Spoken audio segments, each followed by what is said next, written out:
Surupa food ক্লাবে দেখো সবাইকে স্বাগত জানিয়ে আমি একটা ড্রিঙ্কস তৈরি করতে চলেছি। এখানে খানিকটা টক দই 100 গ্রাম মতো নিয়ে নিলাম। 100 গ্রামের বেশিই আছে।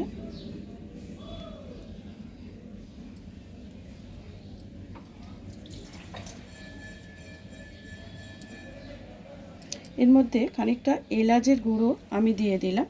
তোমরা যদি মনে করো এলাচের গুঁড়োটা নাও দিতে পারো। দেখো এটাকে ভালো করে ফেটিয়ে নিচ্ছি। এর মধ্যে আমি খানিকটা চিনি দিয়ে দেব। চিনিটা খুব বেশি নয়, যতটা তোমার দই সেই বুঝে কিন্তু চিনি নেবে। আমি অল্প অল্প করে 2-3 বার দিয়েছি। তোমরা চামচ মেপে তোমাদের দই অনুযায়ী চিনিটা দেবে।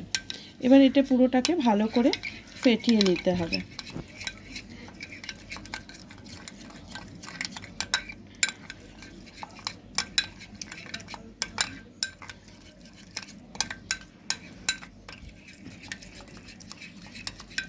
এটা সামান্য একটু জল আমি অ্যাড করে দেব, দিয়ে আবারও ফেটাবো।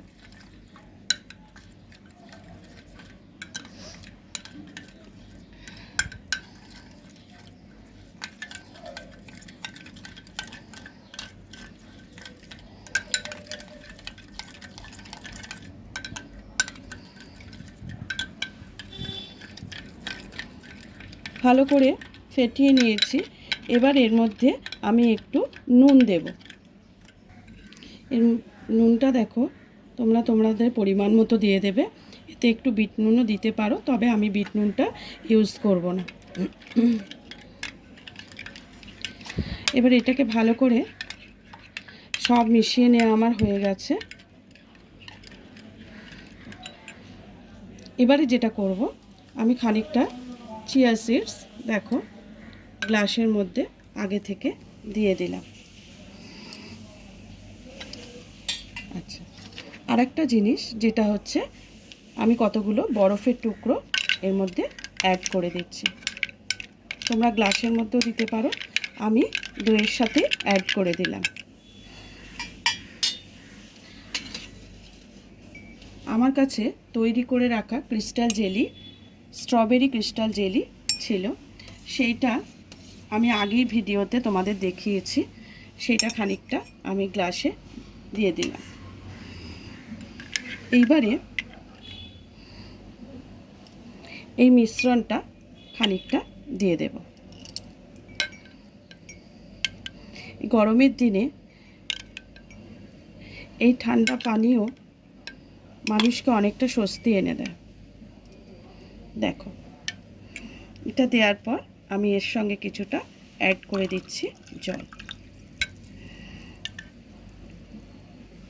তোমরা যতটা গাঢ় খাবে ততটাই দেবে। এর সঙ্গে আমি কিছুটা ড্রাই ফ্রুটস দিয়ে দেব, যেটা মুখে পড়লে ভালো লাগবে। এবার এটাকে ভালো করে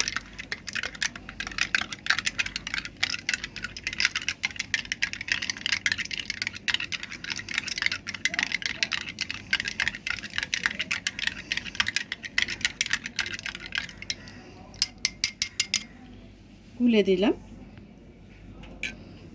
এবার এর ওপর থেকে ছড়িয়ে দেব খানিকটা ড্রাই ফ্রুট, আর দিয়ে দেবো একটু কেশর, যেটা এর স্বাদটা অনেকটা মাত্রা বাড়িয়ে দেবে। দেখো, আর ওপর থেকে আর একটু বরফ কিন্তু আমি এতে দিয়ে দেব। যতটা তুমি আইস দেবে ততটা তার স্বাদ বাড়বে। ওপর থেকে আর একটু মিশ্রণটা, দইয়ের মিশ্রণটা আমি দিয়ে দিলাম। এবার বলো যে এটা কেমন লাগছে। গরমের দিনে এই পানীয়টা প্রত্যেকের জন্যই ভীষণ প্রিয়।